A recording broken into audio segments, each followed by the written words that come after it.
Welcome back, Lisa Renna. I've missed you so much since your family packed their bags, loaded them in your mouth, and skipped town. And does it match the blood you found inside Mr. Simpson's Bronco? Yes, it's all from the same individual. Then you mean all this time we could have been friends? Judges your score. Tell us what you don't like about yourself. I'd like to go to Dreamland. I'll take you there. Who are you? I'm Constance Langdon, and this is my fucking house. Hey everybody, welcome to the Ryan Murphy Project, a podcast where we take a look at the life and career of one of TV's most prolific showrunners. I'm Eric. And I'm Andrew. This is an exciting week, Andrew. Are you looking forward to this week? I'm hesitant about this week. Yeah, I guess, you know. That's what I feel like you're not excited, you're more nervous, maybe, but I don't know why, but that's just you. Well, because I never really watched this. Uh-huh. And is that shame? I just picked up on what you said. Yeah, I never really watched this, and I do know about like the OJ trials and what happened, etc. Yeah, so I was going to ask, because you're younger than me, so do you know a good amount about the OJ trials? Or I do, because I actually didn't watch this show, but then I got really into then I get into like researching the trial on my own, and then I kind of I figured it out from there. So, yeah. But obviously, when did this take place? 1994. Mm-hmm. I was 3, so yeah. I didn't know what was going on. What about you? Were you like culturally aware of this? I remember the verdict. And then like I remember because the whole thing with the OJ thing was it created the 24-hour news cycle. So I remember seeing the Bronco all the time on the news. I remember seeing that chase footage just being played every time they would talk about OJ. But I do remember vividly because I don't know if someone like instilled that this was a big moment or what it was, but I remember watching the verdict live at my grandmom's house because everyone was just like tuned in to see like what the fuck was going to happen with this thing. Whoa. It went on for like 2 years. Yeah. So that's my knowledge of it. But back to your point, when you watch something that's biographical, do you research before or after or during to see like what happened to these people? I watch because like a show with like Joe Exotic, it just makes me too uncomfortable. So I have to Google while I'm watching it to see how these fucking weirdos ended up. Sure. I Google afterwards just to kind of see what was real and what wasn't, or what was exaggerated or not. Did they look like the person who played them? Yeah, that's always a good one too. Yeah, because sometimes in the characters in the show and this, I'm like, well, is that how they are, or is that just the actor? For instance, David Schwimmer as Robert Kardashian. Like, I feel a lot of like Ross. Yeah, I mean, David Schwimmer, you know what I mean? Yeah. Like, but I never had seen Robert Kardashian, whatever. And so then was he sensitive and had a big heart? I don't know. Yeah, I mean, I feel like his family speaks well of him. The Armenian community really, like, respects him. And I know that he was very religious and things like that. So I feel like he was played by, like, a kind actor because he was, maybe. You know, he was one who came out before he died kind of... He was unsure about the whole thing. You know what I mean? Oh, okay. I think that's something we see him struggle with throughout the series, but even in the pilot too. Okay. So the show we're talking about is American Crime Story: The People versus OJ Simpson. Mm-hmm. I don't know if it's obviously in the title, but let's say it here as well. So I was excited for this because it's I think the biggest Ryan Murphy flex. Mm-hmm. You know. You said that last episode, and I was like, why? And then when I was watching it and seeing the cast, I was like, and then the topic itself, I'm like, oh, interesting. Okay, yep. Yeah, I think it's something that where it's clear he has a lot to say. It's clear the show is going to say a lot. And then the acting is just stellar. Mm-hmm. The production is stellar. The writing is great. It's based on a book, and the book is called The Run of His Life: The People versus OJ Simpson by Jeffrey Toobin. Jeffrey Toobin, I think, also wrote the Versace book. I think he might have wrote the Clinton book. Because I think Clinton was the first American Crime Story that they were going to do. And then it kept getting pushed. So now we know it's the third one that they're going to do. We're obviously going to watch People vs. O.J. Simpson, the assassination of Gianni Versace, and then I forget what it's called, the third one. But Impeachment. But the Clinton impeachment, yeah, something like that. Yeah. So that'll be exciting. And I think Jeffrey wrote all those books, and I think he's a producer on all the shows because Ryan really likes his books. Yeah, I mean, that's one of my notes here is that this cast alone, because you don't see them all at once, but then just during the credits, Yeah, like, I was like, oh, Selma's in this? Selma Blair is in this? I was like, that is fun, you know? I was like, I can't believe he got all these people. But I remember when it came out that it was a big kind of cultural thing, and then to revisit it. And I'll talk about it a little bit later, but then as this was happening, I watched The Housewives, and during The Housewives of Beverly Hills, Faye Rancic, the real life Faye Rancic, is there. She's like a friend of the show, basically, and they brought it up during this time, so it kind of aired simultaneously. And so then that was interesting. Yeah, Faye Resnick, played by Connie Britton. Oh God, I know. Surprise! I totally forgot she was in this show as well. I know, she's so bad. And Faye was a known coke addict during all of this, and she was the first to write a book, and it was basically like the diary of Nicole Simpson, and was very controversial. And she wrote that the year she died, and then in '96 she wrote about the trial and stuff like that. So. Oh well, Faye, I think they touch on it in the show, but she's just like money grubbing, opportunistic. They have an iconic line on The Housewives. Camille Grammer once called her the morally corrupt Faye Resnick. And that's what kind of got me interested into it, because it was happening at the same time. Because then a new housewife came in and she's like, I know you, Faye, from the OJ trials, because you were boyfriends with whoever. Her name was Catherine. She was a 1-season housewife, right? And then it just like made me think like, wow, like this trial is like really indebted into not only like American culture but LA culture. That's just like from like what I see, like all these people like kind of got their fame or something, or like can speak about like this is where I was. That's part of it, because with the 24-hour news cycle, it made these people celebrities. Yeah, but I think they touch on that in the pilot when they show Johnny Cochran doing interviews about a case he's not even a part of yet. Well, you think about it, like it boils all the way down to like the Kardashians. You know what I mean? Like they got famous from a sex tape, and no shade there. But like, the Kardashian name got popular through this. And then whatever, so many years later, and then they're their own separate horrible thing now, Yeah. No shade. It's like a web. It's like a web of celebrity that this moment kind of created, which I think is really interesting. I think OJ was like notorious for being like a black guy who fucked with mostly white people. Like that was his inner circle was mostly white. So he was entrenched in that Beverly Hills Brentwood lifestyle, which is like the elite white people. So I think that's why like they all know about each other, because all those people still are there. It wasn't that long ago. Yeah, I'm just thinking about like, it really wasn't. If you've been there 30 years, you were there for the Rodney King riots, this as well, and then just to see, I don't know. I guess like.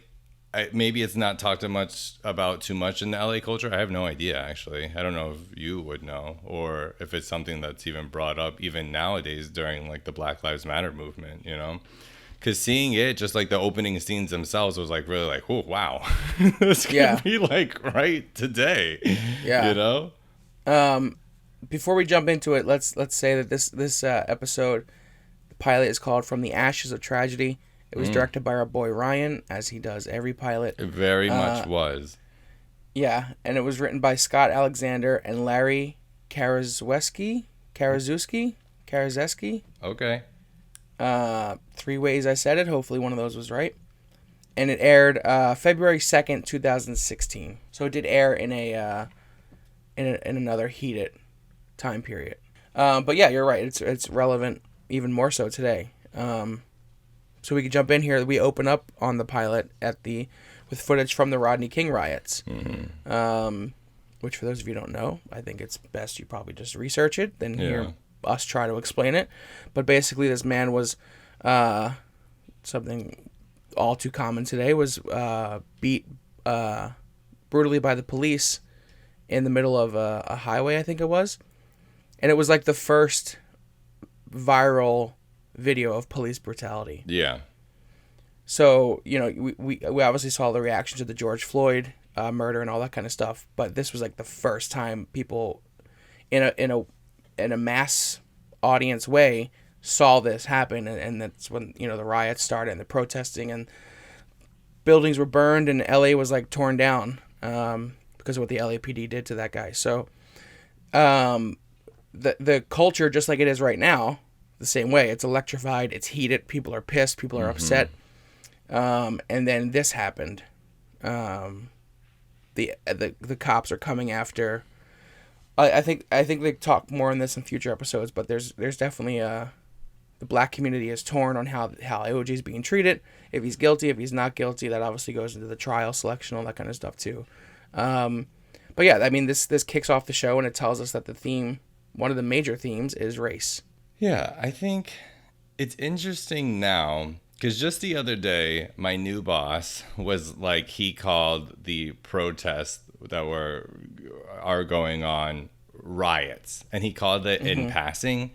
And I just thought, like, I'm like, that's very specific for like a white gay to say that. Because then that's like his kind of perception of what like I believe is peaceful protest until cops step in. And but then there's that. But then in history, it's called the Rodney King riots. You know what I mean? It's specifically kind of targeted as just like a destructive sort of reaction to what happened to him. And I just wonder if that's just like another sort of thing that we should relook at and kind of try to change. Yeah, I would think maybe. But I think the riots were such a big reaction because it was the first time they saw it this way. It was the first time and they did that in the show too. Way. Like they showed a lot of like buildings exploding and stuff like that. They didn't show people in this real life footage like with protest signs. So you know, and obviously I wasn't. There was some of that stuff too. I wasn't really alive during this time, but that's I think one of the things I want to highlight right off the bat is that this is the environment that this inciting incident that we're going to look at happened in. You know, this is the world. This is the state of the world right now, and then on top of all that, this happened. You know, so then we cut to a limo driver waiting to take OJ to the airport. OJ comes out. He says, "I missed. I overslept. I had to get a shower." The limo driver's like kind of he's fawning over him. Yeah. And OJ's like, oh, OJ like loves being a celebrity. That's something like people know about OJ. And then to preface, this happened there was a little mini title card that said 2 years later. Yeah. After the Rodney King incident. So they drive off to the airport, and then we cut to like an ominous scene. I love this scene. I love this little short scene here. And the discovery of the bodies of Ron and Nicole. Like on a street, it's like a quiet Brentwood street, and we hear a dog barking, and this guy's walking his dog, and he sees the dog barking, and he checks his paws, and there's blood all over, and the dog leads him to the crime scene, and he discovers the bodies. Yeah, I noticed like how eerie he made LA seem at this. Yeah.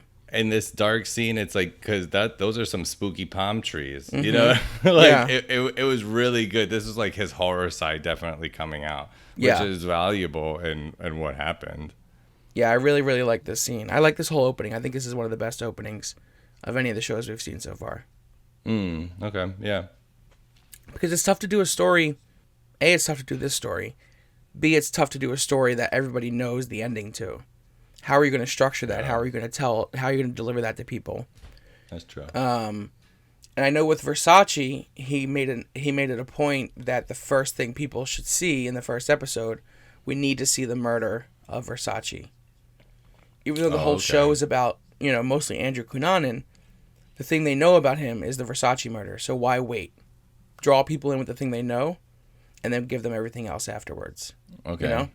Yeah. So it's interesting that they did, I guess, kind of the same thing, but I think the trial is kind of the meat of it all, and the Bronco chase. And you remember, it ran for so long, and you just see flashes of it. So I think they had more free reign on how they could get their story across because there's so much to tell. Yeah, there seems like there's a lot more characters in this, too, than Versace.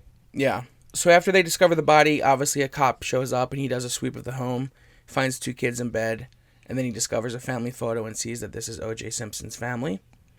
And then we meet Mark Furman and the rest of the police that are handling this case. Mark Furman is someone that'll be important. They decide to go to OJ's house to tell him that his wife is dead, or his ex-wife is dead, but he's not answering. They see the white Broncos parked wildly in the street, and they see a little blood on the door. Yep. We're getting a lot of clues. Suspicious. It's interesting that they the way they do it is they basically, by the end of this cold open almost, they tell us how he did it. They tell us that he did it. You know what I mean? Mm-hmm. Like, we know he did it based on the evidence within the first 15, 20 minutes. Not even. Maybe first 10 minutes. So you believe that he did it? Absolutely, yeah. What do you think? I don't know. I would like to see maybe how this show goes, and then I could see more. You know, I don't. Even after the pilot with all the evidence, you don't think he did it? I don't know. I guess it's tough because then you know, at that time, I don't know how to really say this, but like at that time, you know, black people were really standing for him because they were like, you know, it's like you can't take down every leader that the black community has. In my opinion, you know, you could try to take down Michael, you try to take down OJ, whether he did it or not. So it's like there's like a blind faith behind standing behind him. Yeah. And so then you don't want to see a community leader torn down, and especially torn down by the white man or the police. Yeah, exactly. And this, like, it just like plays with this dynamic. Like, it's almost, do they say this in the show that it's like it's not the way OJ reacts to things? It's not about his color, it's about like his celebrity. I mean, I think that's like an overall thing. I mean, they might say that directly, but it's definitely something they touch on. So I guess I'm not trying to obviously speak. And for how he uses his celebrity too. He knows what he's doing. He wields it. And he knows that he's charming. Yeah, and obviously I'm not trying to speak for the black community. I'm just kind of like not off. There's a lot of evidence and weirdness stacked against him. I'm just like, I don't know. I want to see how this ends. But that's a good thing I like about this series is I think they do show a lot of different angles, both OJ being guilty, OJ being not guilty, the black community liking him, the black community supporting him, the black community not supporting him. And then, you know, we'll touch on it again when we meet her, but also with Marcia and women's issues, women in the workplace and how they're treated, and discrimination in that regard is also, I think, the second biggest theme in this show. So there's a lot of like... I know there's like a lot of layers for me to like mentally go through in order to speak about it on this podcast, because then it is really interesting that like a white woman is like prosecuting him so hard. Oh my God, should we try and get Marcia Clark on here? Like the real Marcia Clark? She would never. Could you imagine? She would never. I bet I could get her. Well, no, it's just like I don't care about that. It's just like white women have traditionally pointed their finger at black men and say like, you have done this to me, you know, Emmett Till, the Central Park Karen, you know. So then, and they have this sort of fear against black men, you know. Yeah. That's like kind of what my opinion. And then for her, I hope that I just see more of her just being like, right and wrong, I stand for justice, not like just making her motivation like a sort of subliminal race thing. I don't think it's so much about race, but it is, I think part of her motivation is in this embedded in her wanting to just finally get this guy, you know? Like he's used his celebrity, he's used his fame, he used his money, his connections to get out of all this shit, to get out of abusing Nicole, to get out of, you know, past crimes. And the buck stops with her. Okay. I guess she's strong. Her curly hair is strong too. So yeah, those are all just like maybe the initial things that I saw. So I'm curious to see her portrayal by Sarah Paulson, because she won an Emmy for this. She sure did. So that says a lot in itself too. So yeah, so Mark Furman and the cops, they go there to tell OJ what happened. They see the Bronco, they see the blood, they decide this is enough, they hop the fence because he's not answering. And this is important to note because, you know, they went on the property without a warrant, and they obtained, you know, evidence and things like that. So I think that's something that will come back later. And then they have like a really creepy, cool shot that I like where they find the OJ statue in the backyard. Yeah, me too. I love that shot. Yeah, that's great imagery. Because then it's like, did he really have that statue? I mean, I think yeah, he had to have. But Statues are it's also a problematic. good character development item that shows how much of a narcissist he is. Yeah, for sure. But I think a lot of a lot of serial killers are narcissists, and I think killers in general are narcissists, especially ones that think they can get away with it. I think that's part of a serial killer's mental state, is like, I can keep getting away with this, and I love fucking with people and getting away with it. And I think narcissists think that way. Speaking as one, I'm a few stones short of a sociopath though. So there's something few. preventing me, A few stones. from going all the way. And then we meet Kato Kalin, who is OJ's boy, played by Billy Magnuson, who I fucking love. He's in a lot of random shit. Yeah. Have you seen Game Night? Yeah. So he was in funny. Game Night. So funny. I might watch that after this. He was like in this random indie film, Ingrid Goes West. So then they call OJ to tell him what happened. They tell him that she's dead and she was killed. And his reaction is really weird. And once he hangs up with them, she starts crying in the hotel room in Chicago. But then there's an interesting scene between the detectives once they hang up, where the detective says, What is it? He didn't ask how she died.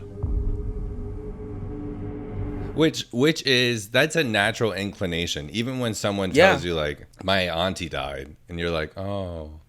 And then, like, in our human minds, we think, like, well, how, Yeah. Or if it's a young person, you're like, well, then how, it's always like so yeah, that is something that you would ask. That's something I ask myself, and you have to respectfully not do it sometimes. Yeah. But I think if it's your ex-wife and it's the mother of your kids, that would be something you would ask. If she died suddenly, Especially, he said she was killed, and he still didn't ask, like, how? So then they're back outside looking on the property, and they find a black glove. And they say it matches the glove that they found at the crime scene. So then the cop says, well, now, this is a crime scene. This is a crime scene. Insert CSI Miami music. No, but then we go to the title card. And that's the whole cold open of the show, which is like 10 minutes, 15 minutes. But what a great opening. What a great hook. I'm invested. I'm ready to go. I know the basics of what happened here. And I'm ready to dive into this journey, Yeah, I also love that, like, eeriness that he had set up, and it does feel like the coldest of cold opens. Oh. And yeah, so I'm ready. Simple title card scene, and then we cut to Sarah Paulson.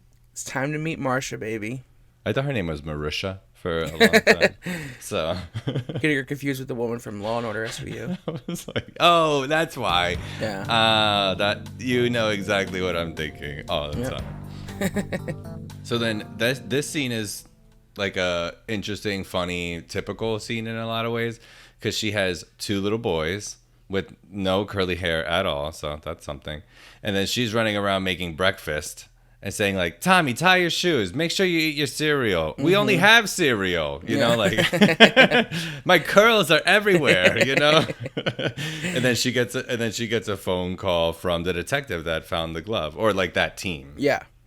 So they're basically asking her for some advice because she's the district attorney, and from a prosecutor standpoint, with the evidence they have, do they think they can move forward? And basically she's like, yeah, I think you have enough evidence to arrest this motherfucker. Yeah, they're like right off the bat. Yeah. So then we see the media is starting to show up at Nicole Brown's house.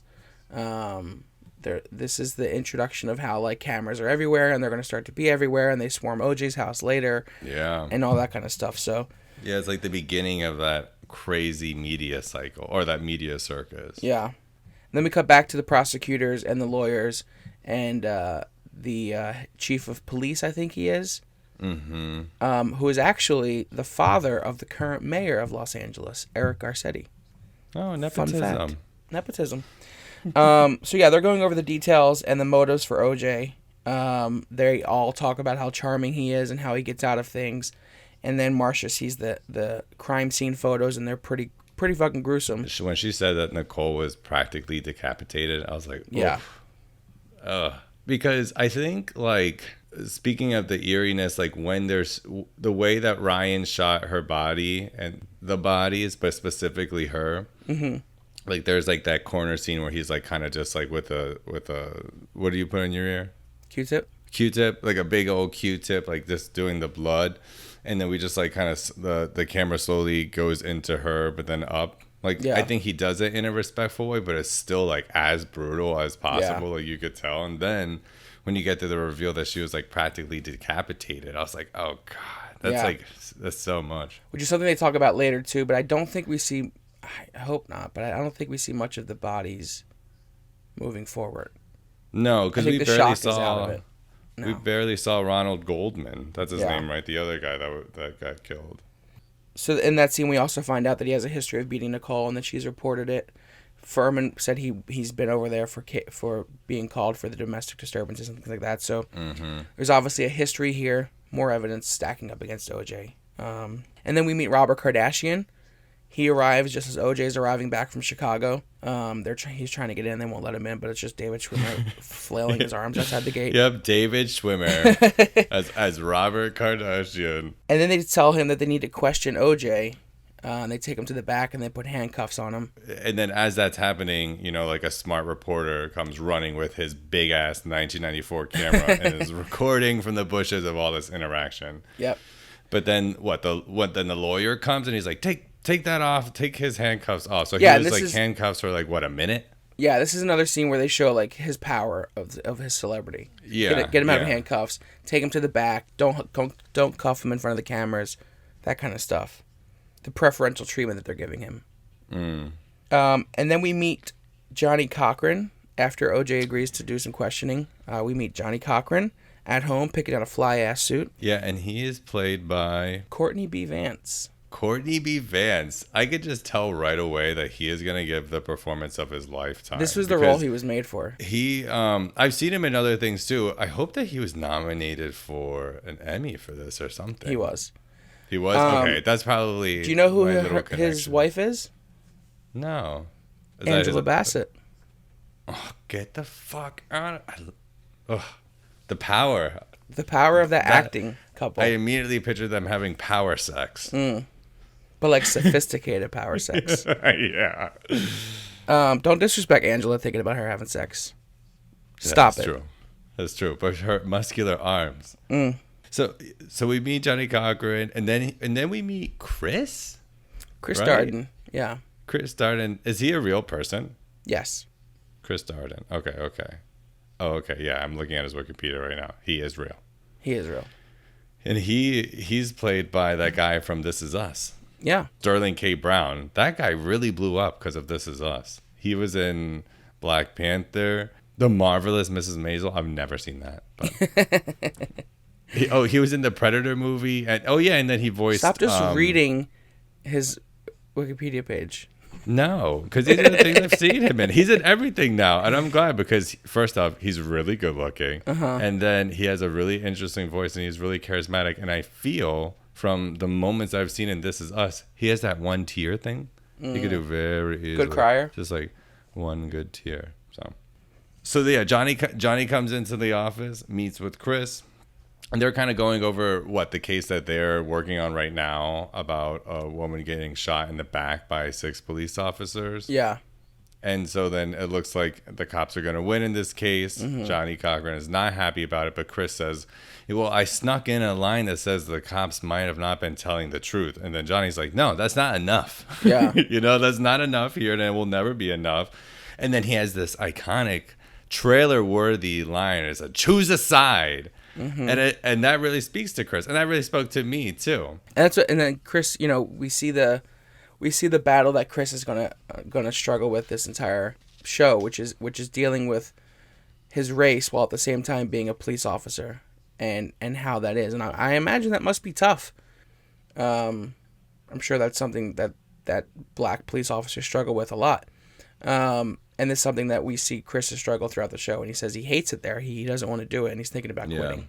So that sets up Chris's character, and then Johnny Cochran goes to leave, and he says, I'm going to tell the family of this woman to sue the LAPD because sometimes money is the only justice you can get. And he's right. So there's like a mentor-mentee relationship here. I think Chris actually says, I see you as a mentor. So then we come back to Marcia. They're listening to the interrogation of OJ. which is like an awful interrogation. He keeps wavering in his answers. They're not holding him to his answers. It's super quick. They get no information like, really. I might have picked up flowers around 5, and I think I got gas around 6, and then and then I called my mom at 3 earlier. Yeah. You know, like it's just like what? And then the cops are just like, haha. Yeah. You know, like what time did you get home? I don't know, 7, 8, 9. Okay, 9. Let's move on. And her thing is like right. hold him to one fucking answer that can be challenged in court later. And then Marsha, that's her name, right? Marsha. Mm-hmm. Marsha is just angry as hell with the power suit on, just being like, why aren't the cops holding him to the standards of everybody else? Yeah. She's like, there was 8 911 calls to the Simpsons' house from Nicole. That's wild. This is a fiasco. Why did the cops tolerate As it? they're not used to grilling a star. He's the juice. He rushed more than 2,000 yards in one season. I have no idea what that means, but you know what? It shouldn't matter. He got away with beating her. He is not going to get away with killing her. And no, he's not. But he does. He is. So then they run OJ's blood to see if the DNA matches the blood on the door handle with the blood at the crime scene that they found. And then we go to OJ at his house, right? Yeah. So OJ's with his family. Obviously the news is on. They're watching the clip of him getting arrested in the backyard. Yeah, his mom is there. People with just letters as their names, like AC, are there. Kato is there with his long ass hair, being a dumbass. And Robert Kardashian's there. This scene, OJ really is acting like a child to me. Yeah. And then this is when with this show, kind of like David Schwimmer as Robert Kardashian, like was OJ this sort of like man child the way Cuba is portraying him, or is it just like Cuba being Cuba? So that's why, because I just never seen OJ act in this sort of way. Like whenever I've seen him in interviews, he's always older. Yeah. I don't know much about his those years. Well, I think behind closed doors, he was known as a hothead. He was known as being very emotional. And I think Cuba used that information and the knowledge of knowing that he's a narcissist. And if a narcissist is backed into a corner and it's run out of lies or it's clearly going to get caught, I think they start to panic and freak out and act like a child and scream and tantrum and just try to deflect as much as they can. And that comes off as like a whiny, thing that he did. So I think it's possible that OJ did act like this. I think it's possible that these are actual first-hand accounts. And with Kato in the room, I think maybe this is the story Kato told probably. So I think it's probably both. Good. I get comfort from that. But then we see he's kind of tampering with Kato. Yeah. He's kind of like, make sure they know that I was with you last night, right? Getting burgers. And Kato's like, yeah, sure. So that's something I guess I think Kato was also known for coming out with like a story afterwards. I'll have to look into that for the next episode. Well, because then he from what I know vaguely like became his own sort of like media guy. I don't know if he became like a character in this trial as well because he's so like, I think he was on like the Surreal Life or some bullshit. Yeah, and then he's like, I have long hair, I'm a surfer, I don't have a job, I'm high. But yeah, this scene is basically OJ freaking out. He's seeing himself on the TV handcuffed. He's seeing his image being dragged into the mud. And this is where Robert kind of like shakes him out of his head and is like, your lawyer is not helping any of this situation. Where is he? Where was he when you were being interrogated? Where were you? Where was he when you were getting arrested? You need to find a fucking lawyer that's actually going to help you. Yeah. Enter John Travolta. Plasticky John Travolta. melty boy. He does a great job being like this like plasticky villain. Yes. Yeah. I never really seen John Travolta act like that. So I was like, oh, like the last thing I saw him in was Hairspray and Drag. Yeah. So to see him just like being that guy, I was like, oh, cool. This is gonna be fun to watch him. Yeah. Every person's acting in this is top of their game, I think. Yeah. So John Travolta is Robert Shapiro. He is at a really cool looking. Very 90s, I assume. I don't know. That's maybe Mr. very Chow. LA. Oh, it's a very fancy LA restaurant. Oh, I know Mr. Chow. Oh, you do? Yeah, that's where you go to get pictures taken of you. Oh, really? If the food, yeah. Is that right? Don't you know? Aren't you a Probably. paparazzi? Aren't you? Oh no, I just really liked the way that this looked with the pink tables. I was like, that's cute. Very Melrose Placey. Yeah, okay, that's probably where I'm getting like the visual from. So yeah, Bob Shapiro's at the restaurant. He gets a call from OJ. OJ says, "I want to meet with you and basically hire you as his lawyer," because Robert Shapiro's a name dropper in this scene. So we see that he represents, based on the limited conversations, we see that he represents big people like Marlon Brando and Johnny Carson and things like that. So, and then we cut back to Marcia and we see a quick scene where Garcetti pairs her with Bill, another detective in the office, another lawyer. And we see that this is just kind of sexist, and Garcetti's worried that can this woman, handle this case on her own, even though she's the district attorney, Yeah, because she has like, you have a lot going on right now. Like that's like a lot of people say that shit to her, and she's like, well, okay. Yeah. And she's like, well, Bill's really good at paperwork, and kind of just like makes a little fist and hits his chest, and I'm like, good. And then we see Shapiro, Kardashian, and OJ meet for the first time together. They talk about how the cops love OJ. They come over to play tennis. Shapiro suggests that Kardashian join their legal team officially. So they come together as like one team to help OJ get through this. But then there's a good scene where Shapiro tells Kardashian to leave the room. OJ, did you do it? No.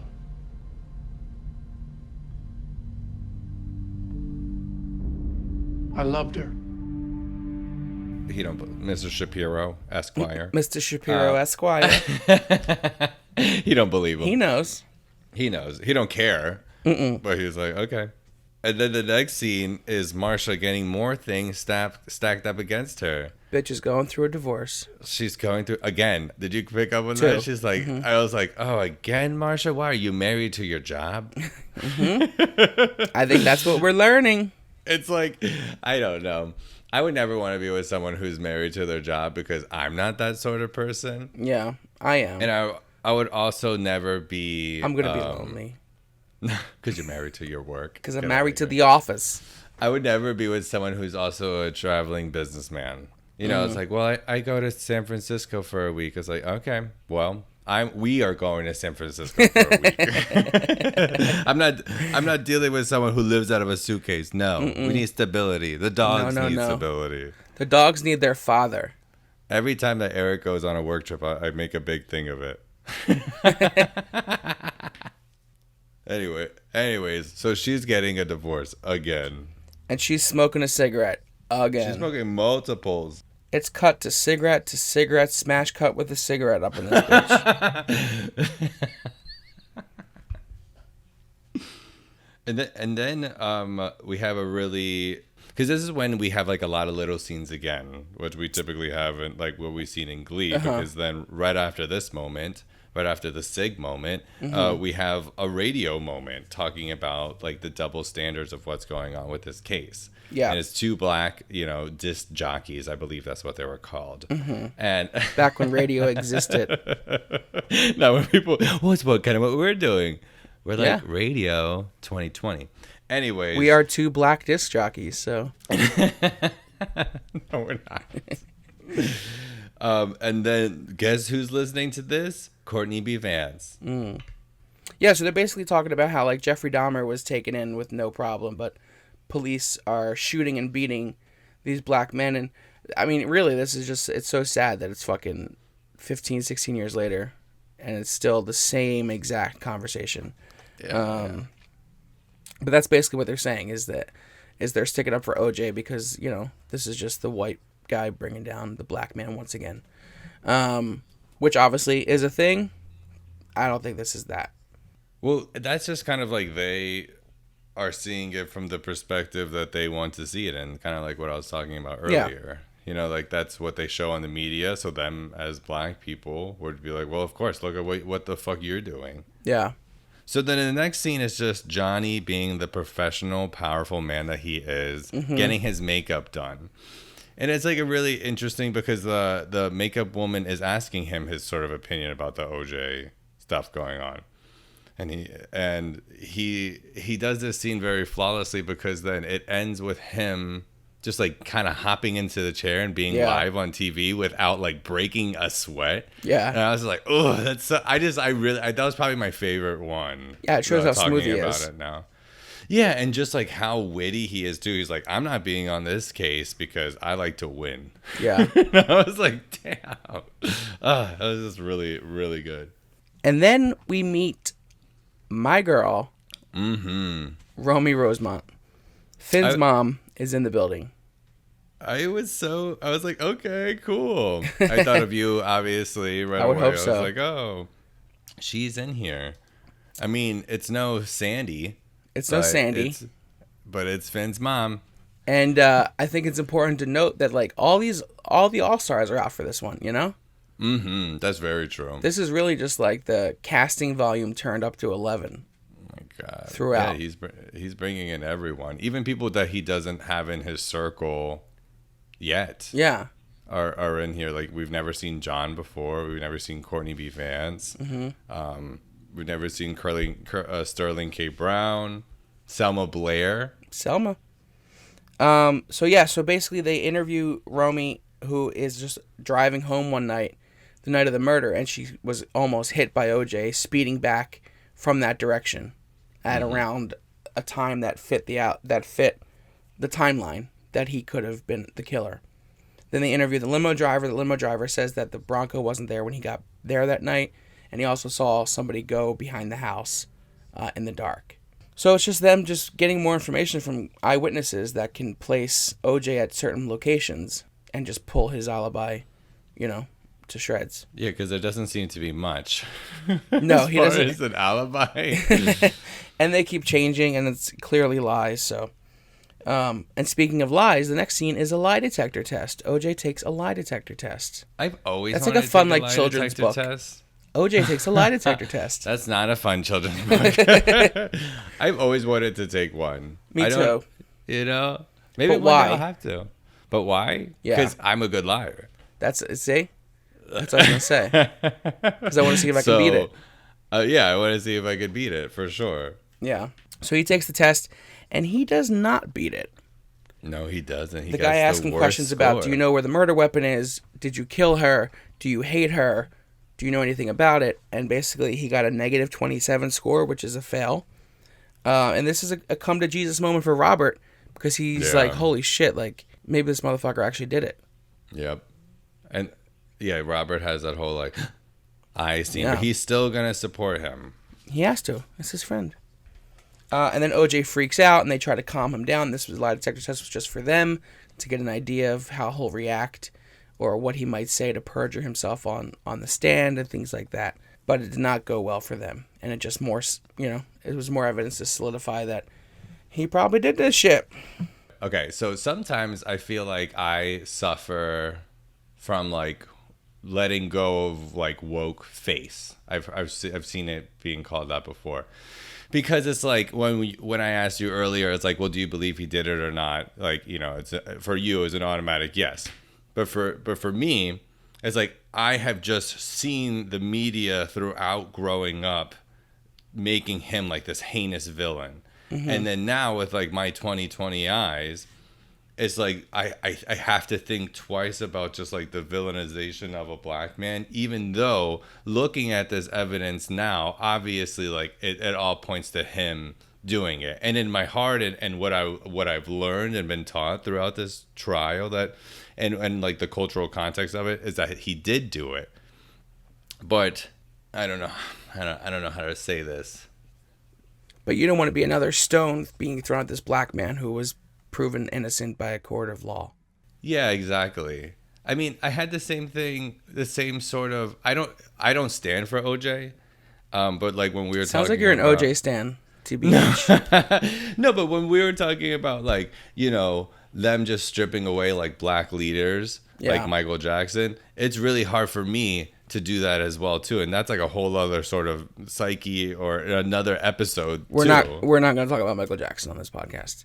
No. Well, maybe there's a Michael Jackson Glee episode. I mean, there definitely is, but we will avoid that discussion about Michael Jackson. I know, but when everything was going on with Michael, I had a hard time with that as well too, and just purely based upon how I feel about him. I mean, you don't have to put this in. This is just me talking to you. No, I get it. It's just like, so then that's just been kind of stuck in my head because then it's like I feel like obviously, he did. Well, it. you don't have to make a decision right now. We have 9 more episodes to go, so inform your decision as we go. Because I think they do a good job in this show, as I mentioned. You know, showing both sides of the coin as much as they can. Okay. Sorry, I just needed to get that out because it was stuck in my head. Oh no, it's totally okay, baby. This is a safe zone. No one's listening. Everything's recorded. Remember when I blew up my spot about cheating? No. Okay, so then we cut to the funeral. No laughing. We're at a funeral now. We're wearing sunglasses inside with our hats. Kentucky Derby black hats. Nicole's funeral. This is where we meet Kris Jenner and Faye Resnick, played by Selma Blair and Connie Britton, respectively. And they just talk about how OJ had a temper, how they know that Nicole was beat, how she talked to them, and how she has photos hidden of her face being bruised from him and all this other kind of stuff. So just adding to the pain that she went through and solidifying that from 2 of her closest friends at the time. OJ's popping pills in the back of the limo. Robert Shapiro's telling the press to stand down. I love that scene when the funeral begins of Connie and Selma talking to one another. And then I felt like for it's whatever so Real reason, Housewives. I know, that's probably why I like it. I was just like, she's like, I wouldn't have gone to rehab without her. But then I felt like a kind of the way Ryan Murphy, I believe, is going. Hopefully he doesn't do this more, like handle the Kardashians, like the Kardashians aspect in this show, because I feel like a Ryan Murphy moment was when they're like, Courtney, Kim, stop doing that at a funeral. I was like, you didn't need to say their names. Yeah. But you might as well have said like Courtney, Kim, Chloe, Rob.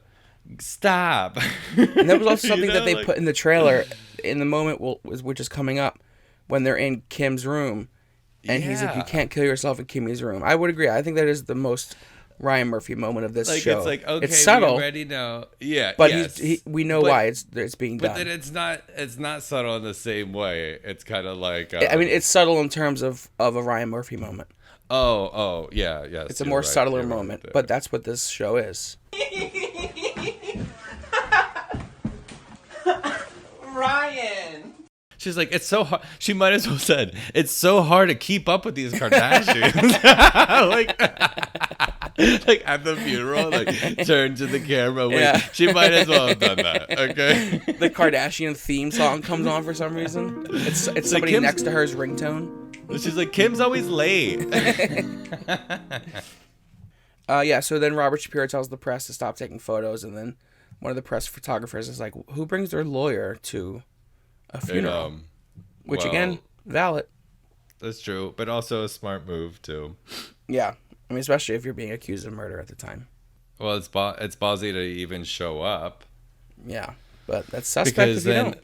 Like, think about it. If it's like your best friend died and the guy that beat her ex-husband shows up, that's scandalous just on a normal level. Yeah. And then add that it's OJ in a media circus, like he does have a lot of balls to do that. Well, he didn't want to miss a camera opportunity either, I'm sure. But, I mean, it was basically because he walked to the casket and he was very cold and he kissed her head, and that was basically just a weird, we could have done without him showing up if I was a family member. And people in the audience talk, and they're like, I can't believe he showed up. So then we have a couple quick scenes after that. We see Marcia in her office. She's missing a lot of time at home. Yeah. Kids want to see her. But like you said, she's married to the job. And then we get confirmation that OJ's DNA matched that at the crime scene and on the car handle. So as if we didn't need more evidence, here we are. So once the DNA matches, they decide they're going to arrest OJ.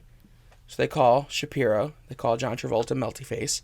I know. And they tell him that they're going to come arrest him, but obviously Robert and OJ they don't want the big spectacle of it all. They don't want the perp walk. They don't want that footage out there. They're really trying to protect OJ's image. So they say, let me bring him in at 11. Yeah, like and yeah, like he like weasels his deal. He's just like, oh no, well wait, let me just do this. And yeah, once again using OJ's celebrity and the fact that the police like him so much. And they're like, fine. So then they go to the hideout. That's where OJ is right now. Because he's not at any of his normal houses. He's at the hideout. Yeah. Which I guess the hideout is Robert Kardashian's house. Yeah, which is so funny because so then they go to inform OJ that he is being arrested because of the DNA. Yeah. And then OJ is like sleeping with his girl in like a child's room that we later find out is Kim's room. It's like Kim Kardashian's bedroom. I know. Major plot point. We're in Kim K's bed. It was, and then because I was like, what room are they in? Why are they in a child's room? So basically, Shapiro says like, the cops are coming. We're going to turn you in. We need to get a few things done beforehand. So they have him do a psych evaluation really quick, so that they can possibly use a mental illness to get out of the trial if they need to. They do a physical examination so that they can say if he's been abused or if he gets hit in prison or gets attacked or any marks on him that might be used as evidence in his struggle. Because they're going to take pictures of him when he gets to jail too, so they want to make sure that they have the same pictures and have access to them. Smart. So they're basically just getting him ready for prison, getting as much information out of him, crossing as many T's and dotting as many I's before they no longer have access to him in a private setting. I thought that they were taking pictures of him to see if there was any evidence of like Nicole fighting back. Well, that too, yeah. Oh, okay, gotcha. Because that's what the cops are going to be looking for. So they want to make sure that they have their photos to prove, maybe that it's not a mark or it happened in jail or it happened in transfer. And, it's all just to make sure that they, if they need to plead guilty for anything, they have some evidence to get him a lesser sentence. And that's when Robert's like, we might plead guilty? I know. Yes, Ross. He might be guilty. Yes, Ross, wake up. And then the cops are kind of just waiting outside while all of this like madness is going on at the hideout. Cops are just like waiting outside like, it's 11:05. So that building, this is interesting. That building is actually a movie studio where they use as the police department. Oh, really? That's actually a studio I used to work at. And then the offices where OJ takes the lie detector test, that's the office I used to work in. But it also, because it's like an actual production office sometimes, but they also use it as a set. So it was also the set of the Mad Men set for like the first 2 seasons. Oh, I could see that. It's like it does visually look like old LA or something. Yeah, and it does in person too. Like our offices were out of that. But I remember I was there the first day. I was like, is this Mad Men? And they're like, yeah. And there's a plaque on the wall that says like, this is where Mad Men was filmed. Am I a Mad Men? So a little behind the scenes, Mad Men and OJ. Like, is smoking allowed here? So yeah, so they're pissed that OJ is late, and now they're gonna go get him. Meanwhile, fucking Marsha's at a grand jury hearings. Yeah, like, so she's interviewing Kato. I know, and he's so. It's so funny that they're like he really wants us to know like he's dumb because they ask the first question, and then he like unfurls this huge piece of paper. And he's like, I want to evoke my Fifth Amendment or whatever it was and respectfully not say anything. Yeah. She's like, the Fifth Amendment's for the person on trial, not a witness. So yeah, they're just painting him as an idiot, and Billy Magnuson plays that very well. He plays idiot well, yeah. And then they, Marsha finds out that OJ hasn't turned himself in yet either. Marsha is pissed. And then we cut to an interesting sequence of events that happens pretty quickly. OJ starts writing a suicide note. He writes his last will and testament. He writes some letters to his family because he's going to kill himself, which is, definitely what a innocent person would do. Right? Just like starts writing notes. He's writing notes to his mom, his kids, and then to his fans too, because this is before iOS press releases. Where you just hop on your notes app and you address the fans. So Robert comes in and he sees that he's writing these notes and this will and all that bullshit. And Juice tells him that he's going to kill himself. He pulls out a gun, puts it to his head. Robert tells him to think it over, like he can't do this. Yeah, I was like, whoa, you pulled out that gun really fast. And then he put it to his head even faster. I was like, oh, all right. And then somehow he gets into Kimmy's bedroom with the gun. Like how? I'm like, did I miss something here? But he must have been chasing him around the house with a gun. Like what? Like what? How did they cut out the fun sequence with like a funny song as they like Scooby Dooed around the hallways? Like you were, I would love that. It's like you were just in this serious dark office, and all of a sudden you're in Kimmy's room, Kim Kardashian, everyone, and he's like, "Not my daughter's room," and I was like. I know I had heard around this time that they had to like come out. The Kardashians came out and said that didn't actually happen. Like in oh really? Yeah, I remember seeing that headline that they had to kind of be like, no, it didn't.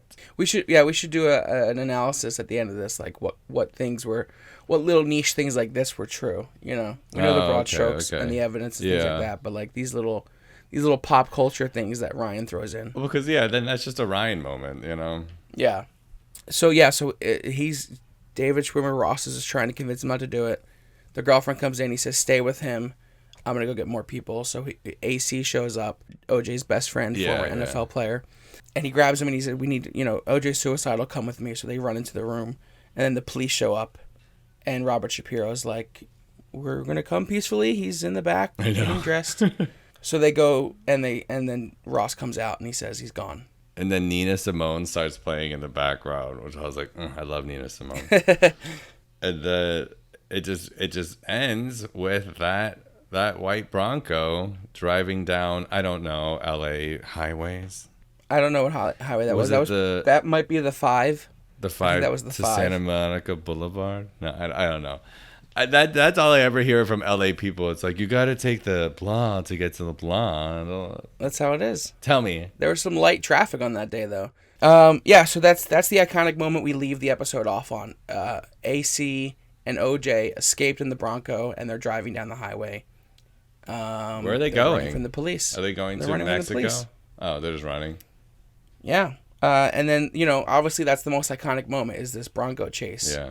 And that's what the next episode is. So I think it's really, they did a really good job of stacking these episodes in a way that's interesting and keeps people entertained and doesn't blow the lead or show you everything you already knew or show you everything you didn't know all at once, Mm-hmm.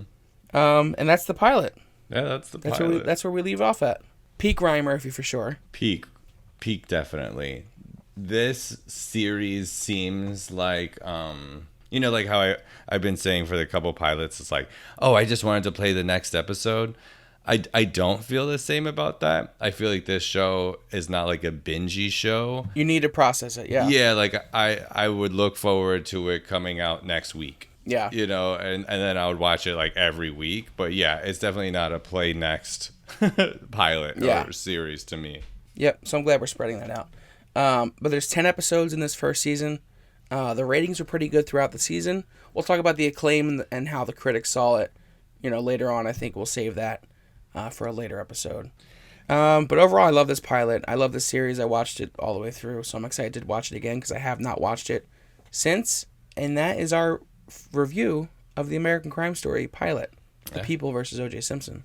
There we go. We dipped our toes into this. And what a time to watch this. We got them wet. I know, right? If it was any resistance for me, it's just like because it's so hard because of what is going on right now. Yeah. And then seeing this too, and then juggling all the multiple things that I have in my head. Yeah. Makes me miss Popular. Oh, nothing makes me miss Popular. Oh my god. Next week we will be jumping into another new pilot. This one is another one I'm excited about, Feud.